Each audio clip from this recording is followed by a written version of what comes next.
Hi, my name is Avery Deeds. This is my co-host Henry Deeds, and we're here to show you on what to look for. We're here to show you on what to look for on your animals as the final weeks of the fair come. Let's start with cattle. Be sure to check over the head and body for any signs. Rinsing and brushing your steer or heifer daily will help you keep eyes on any skin changes and ensure your project looks great at the fair. For ringworm, look for gray-white areas of the skin with an ash-like surface. They are usually circular in outline and slightly raised. Warts are pretty easy to identify. They can be removed with scissors or a side cutter. A wound spray should be applied to prevent problems with flies. Healing is rapid and the animal should be show eligible in a few days. Be sure to disinfect any tools used to prevent the spread. On to hogs. Respiratory diseases, lameness, parasite/mange, and sores on the body due to diphtheria or sunburn are the most common issues the fair vet sees. Look over your pig skin daily. Be on the lookout for any red bumps or lesions that may due to mange mites. The lesions range from red range pustules to dry scaly appearing lesions. Mange needs to be treated with an injectable dewormer. Perlite is a great product to use as well in conjunction with your injectable dewormer to combat this problem. Dippity pig, also called crackback or bloody back, is another one that should be on your watch list. Watch for painful, bloody sores on the back, hind end weakness, and fever. It tends to come quickly. Pigs will usually go off feed due to the pain, which can lead to ulcers. The dipping that people observe is a reaction the pig has to the pain in its back. That reaction is responsible for the dippity pig name. No one knows for certain what the cause is, but secondary infections like staph can be problematic. Work with your vet on a treatment plan to get your pig back on track and protect your pigs from sunburn by limiting sun exposure. Respiratory diseases can be detrimental to your project as well. Watch your pig for any signs of respiratory distress and act fast as they can go downhill quickly. Excessive coughing, thumping, or rapid shallow breathing, not eating or drinking, decreased energy or fever all warrant a call to your vet. Take time each day to observe your pig. Usually the signs of a sick pig are there before the big problems arise. Lameness is one of the most common problems in show pigs. There are a lot of causes, including injury, arthritis, and structural stress, that can cause your animal to be lame. Not all lameness can be prevented, but precautions can be taken to prevent this problem. If your pig is housed on cement or another hard surface and has a limp, then you may want to move your animal to a dirt floor or lay down mats to help cushion the joints. Bedding the stall down heavily in shavings is always recommended to prevent injury and increase comfort. Many animals have absolutely no problem when housed on cement, and it is often those pigs have some structural problems that get irritated and sore.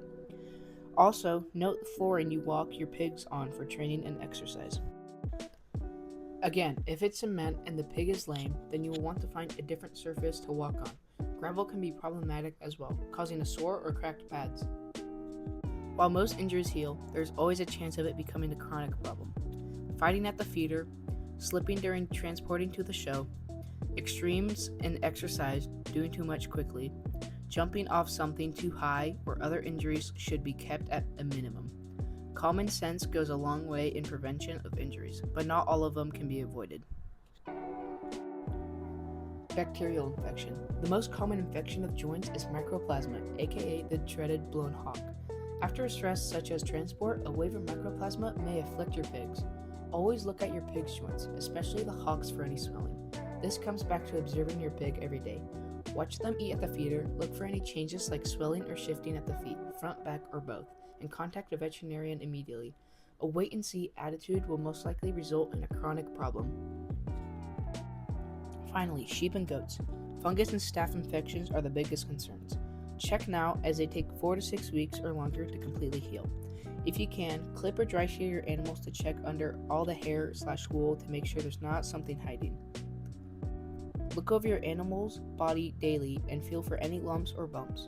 Start from the face and work all your way down to the legs of your animal. Stay diligent and treat fungus spots daily. From our fair vet, fungus is considered healed when there's no flaking of skin, hair on the edges cannot be pulled out, and new peach fuzz type hairs are growing in the center.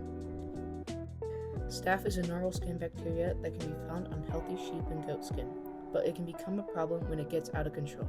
Staph is more prominent in goats but can still affect sheep. Staph usually starts as an infected hair follicle and looks like a big pimple. A lot of time, that's as far as it goes, and early treatment can keep it limited to no more than a little pustule. However, untreated, and sometimes when treated, it can spread and become a much more problematic issue. It's important to keep a close eye on your goat skin daily, and if you see any small pustules, treat them ASAP. Make sure you push your goat's hair in the opposite direction as it lays to look under for scabs and pustules. Staph must be treated and documented by a veterinarian. If you find staph or fungus, make sure you sanitize all equipment like clipper blades, brushes, halters, chains, stands, etc. Chlorhexidine is a good disinfectant to use. Sheep and goats are also prone to abscesses. They may occur anywhere in the body where bacteria can establish and multiply. Make sure to contact a vet if you find any abscesses to see how to treat.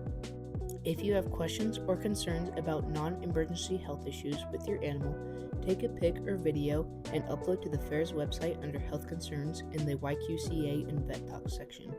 In that same place, you will find some info about the official fair vet by species, about what to look for, and suggested treatments for fungus.